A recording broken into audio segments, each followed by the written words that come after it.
एक बार नारद बाबा दौड़े दौड़े बद्रीनाथ धाम को गए। सूत जी कहते हैं, तो ध्यान देना, बद्रीनाथ धाम में ना 4 संत बैठे थे, सनक, सनंदन, सनातन और सनत कुमार।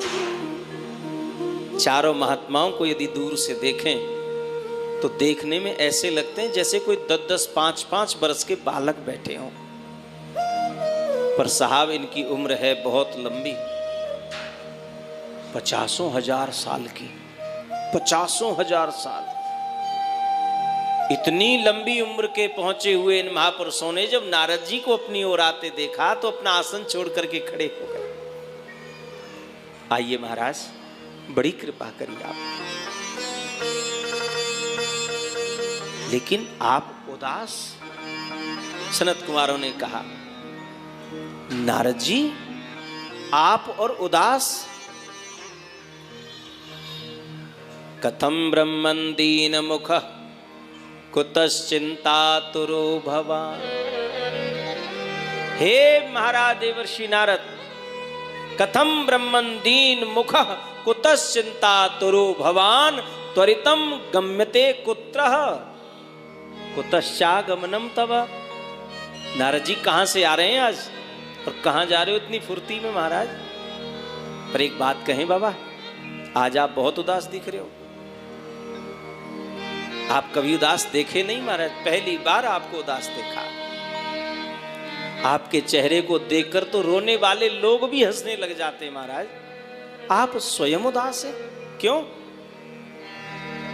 ये सुनकर के नारद जी की आंखों में आंसू आ गए और बोले, महाराज क्या बताऊं आपको, मैं आप ही को ढूंढ रहा था महाराज, आप मिल गए, मेरा अहो भाग्य है।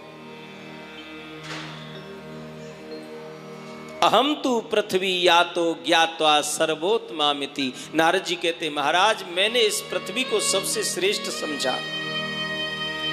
वैसे भी सज्जनों देखा जाए तो हमारा मृत्युलोक सबसे श्रेष्ठ है, और लोकों में सब कुछ है, पर ये सब कहां है?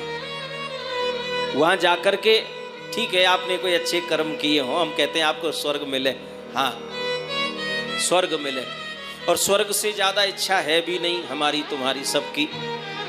इसीलिए तो लोग केवल स्वर्गीय शब्द ही लिखते हैं जब कोई अपना मर जाता है, कहते हैं ना स्वर्गीय लिख देते हैं ना, टांग देते हैं लिख करके। काऊ को पंखा दान करना होए मंदिर में तो पंखा की 3 पंखड़ी और तीनों पंखड़ीन पे 3 पीढ़ीन को नाम लिखवाए दे महाराज। दिखावे की भी एक हद है साहब। पंखा की 3 पंखड़ी और तीनों पंखड़ीन पे 3 पीढ़ीन को नाम। मंदिर में टंगेगा पंखा, पुजारी जी स्विच ऑन करेंगे, पंखा घूमेगो, पंखा के साथ साथ 3 पीढ़ी घूम रही है खामा खा। वैसे वो कम नहीं घूमे थे, जब तक यहां रहे खूब घूमे भले आदमी। अब तो शांति लेने दो, अब तो उन्हें चैनते जीने दो भैया, अब वैसे नहीं तो पंखा पे घुमा रहे हो। अरे अब तो आराम से उन्हें, जहां भी हैं बेचारे स्वर्गीय। अच्छा एक बात और बताओ, आप स्वर्गीय लिखते हैं, सभी लिखते हैं, तो क्या आपको पक्का पता है कि वो स्वर्ग ही गए हैं? है? किसी को पता है आज तक? किसी को उधर से कोई मैसेज आया है? तो फिर स्वर्गीय क्यों लिखते हैं भाई? हो सकता है कोई नरक में ही अटक रहे हो, या स्वर्ग से ऊपर बैकुंठ पहुंच गया हो। ये तो अपने अपने कर्म का खेल है, कोई बैकुंठ तक पहुंच जाता है, तो फिर आप स्वर्ग में क्यों अटके हो? स्वर्ग को आपने इतना अच्छा क्यों समझ लिया है जो अपने पितरों के नाम के आगे आप स्वर्गीय लिख रहे हो? लिखना ही है तो फिर बैकुंठवासी लिखो ना, उसमें क्या हर्जा है? लिखना है तो बैकुंठ। स्वर्ग इतनी अच्छी जगह नहीं है जितना आप समझे बैठे हो, अथवा हम सब समझे बैठे हैं, उतनी बढ़िया चीज नहीं है स्वर्ग। लिखना है तो फिर बैकुंठवासी लिखो, गोलोकवासी लिखो। क्या है वहां? कुछ भी नहीं है।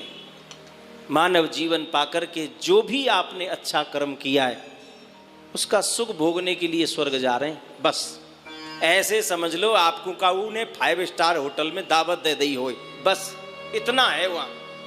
कोई 5 स्टार होटल में आपको दावत पर कोई बुला रहा हो, भैया ऐसे ऐसे बातें पार्टी कर रहे हैं और 5 स्टार होटल अमुक होटल में आ जाना। आप जब वहां जाओगे तो बस आपको ऐसे ही समझ लो बस 5 स्टार होटल में पहुंच गए। हाँ, बड़ा स्वागत होगा आपका। जाओगे तब अप्सराएं आगे पीछे घूम रही होंगी, हाँ आइए, वेलकम, स्वागतम, पधारिए। कोई पंखा झल रहे हो महाराज तो कोई आपके लिए आसन बिछाएगा, कोई आपको आसन पे बिठाएगा, तो कोई आपकी चरण सेवा करेगा। बड़ी खातिरदारी होगी आपकी। पर यह सिलसिला ज्यादा नहीं चलने वाला है। जो भी आपने अच्छे कर्म किए उसका फल जैसे ही पूर्ण हुआ, आपने अपना भोग भोगा, फिर आपको वहां से धक्का दे करके भगाया जाए। इससे अच्छा बर्ताव तो संसार के लोग कर लेते हैं, चाहे वो कितने भी बुरे हैं, फिर भी सम्मान तो करते हैं विदा करते वक्त।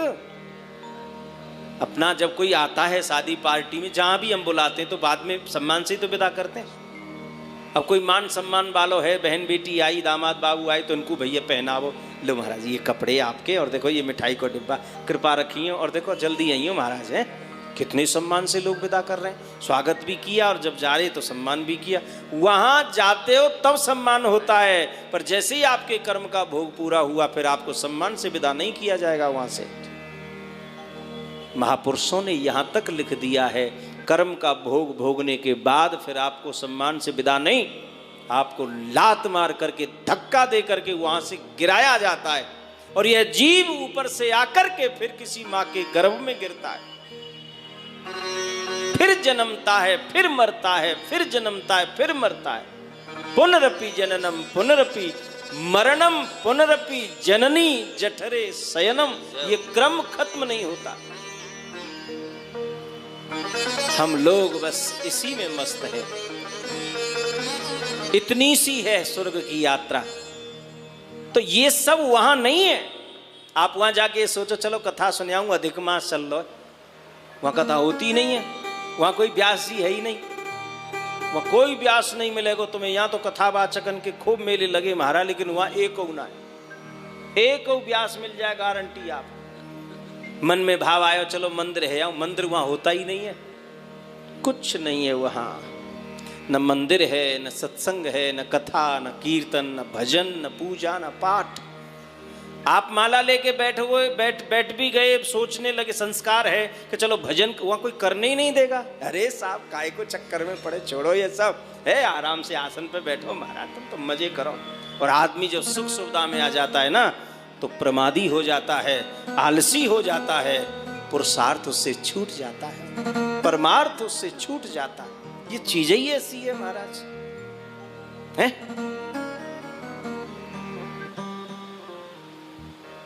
इसलिए नारद जी कहते हैं मैंने इस पृथ्वी को सबसे श्रेष्ठ जाना, और है भी।